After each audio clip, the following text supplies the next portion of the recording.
Sekusele amahora ambalwa nje ngaphambi kokuba kuqale umbungazo weminyaka engama-50 kwasungulwa iqembu le-IFP.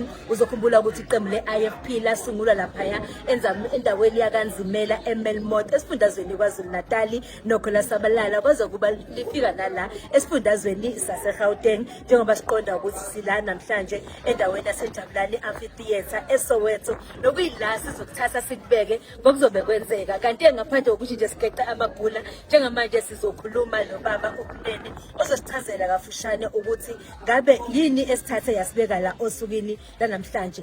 Baba uMnene, sikubingelele sikwamukele kulolu hlelo lwethu lanamhlanje. Mhlawumbe ungasitshela nje kafushane ukuthi sila namhlanje eGauteng, sila namhlanje eSoweto, ngabe sizokwenzani kahle kahle siyiqembu le-IFP? Siyathokoza nje manje ukuthola ithuba lokuzokhuluma ngokubaluleka balokho esizokwenza namhlanje. Iqembu lenkatha lihlanganisa inyanga ngama-50 njengoba umhlaba wonke sasungula ukuthola siyela 21 March 1975. Uhlelo-ke lokubhubhanya ngama-50 isigaba sikazwelonke seqembu sanquma ukuthi kuyoba nomgubho eseGauteng, indawo eyanqunywa isigaba sikazwelonke ukuthi kuyona ilena esikuyo njengamanje eJabulani Amphitheatre. iJabulani Amphitheatre indawo lapho umntwana waphinda angene njengomongameli wenkatha enkululeko yesizwe ayeza khona iminyaka yonke. So uzozwa uvo lwabantu baseNingizimu Afrika esingathi wayezothatha imandate noma ezozwa i-heartbeat ukuthi inhliziyo yomzabalazo inkululeko ishaya kanjani. So wayeza lapha kume ney'nkwici ney'nkumbi zabantu bezoseka iqembu lenkatha, bezoseka nomsebenzi umntwana aphinda angena awenzayo ukuthi iqembu lenkatha lilwele inkululeko. Ngakho-ke ayikho indawo engcono ekungayiwa kuyo lapha ku-province yaseGauteng ngaphandle ukuthi kuziwe lapha eJabulani Amphitheatre.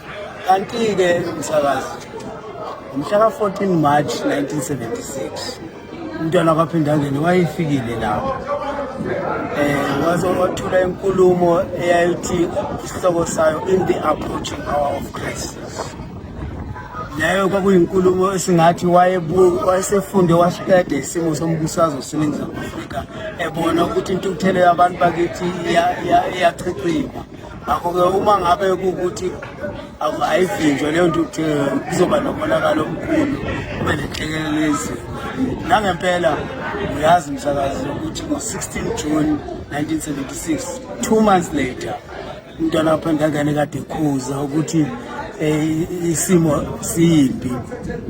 Nangempela kwenzeka ibhelu lapha eSoweto, ukuba umntwana waphinda angene walalela ababesemandleni yaleso sikhathi amabhunu angolta kakhulu angaqhubeka nokwenza into abantu babishoyo bathukuthele kakhulu kunaloko abakuthukuthele. Ngabe isibhicongo lesi sika-1976 June 16 azange senzeke. Mtimande, siyaqonda la ukuthi kusasa-ke intaka izobe ibekelwe amazolo. Mhlawumbe ungasitshela nje ukuthi osukwini la kusasa ngomgqibelo ngomhla ka-18 kade sibale insuku zithi ziyasondela, yini esilindele ukuthi siyibone yenzeka la? Siyaqonda ukuthi umcimbi uzoqala ngo-9 ekuseni, mhlawumbe iy'nhlelo zosuku zime kanjani? Akunjalo msakazi, ngo-9 ekuseni kusasa usuku inhloso yakusasa ukugubha iminyaka engama-50. Ngakho kulindeleke ukuthi kube khona abantu ngobuningi babo nabaqhamuka kwezinye iy'fundazwe njengase-Free State, nase-Limpopo, nase-North West bazobe bekhona, bezoba yingxenye nase-Eastern Cape bazobe bekhona. Ayisaphathwa-ke yalapha eGauteng. Amalungu ethu kona wonke ama-district yalapha eGauteng azobe khona. Inhloso yakho ukuthi uhlonishwe umongameli, uhlonishwe uvele enkothini Hlabisa, ethule inkulumo yosuku.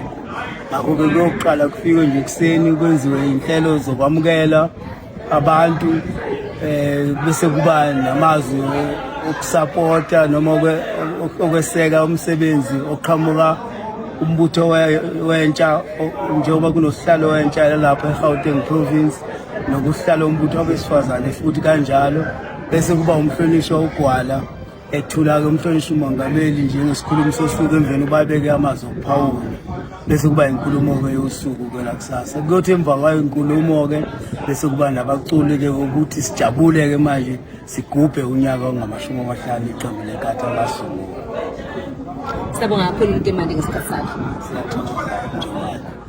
Ubaba Mtimande usekubeke kwacaca ukuthi yini eseyilindela kulo mcimbi omkhulukazi weqembu le-IFP nokuyila libungaza khona iminyaka engama-50 lasungulwa. Sithi #IFP50 Sethembe sisebenzela wena. Ozobe ngekho-ke la eSoweto Amphitheatre osukela ngoMgqibelo uzokusiya silandela-ke ezinkundleni zethu zokuxhumana. Kuze kube ngokuzayo Sethembe.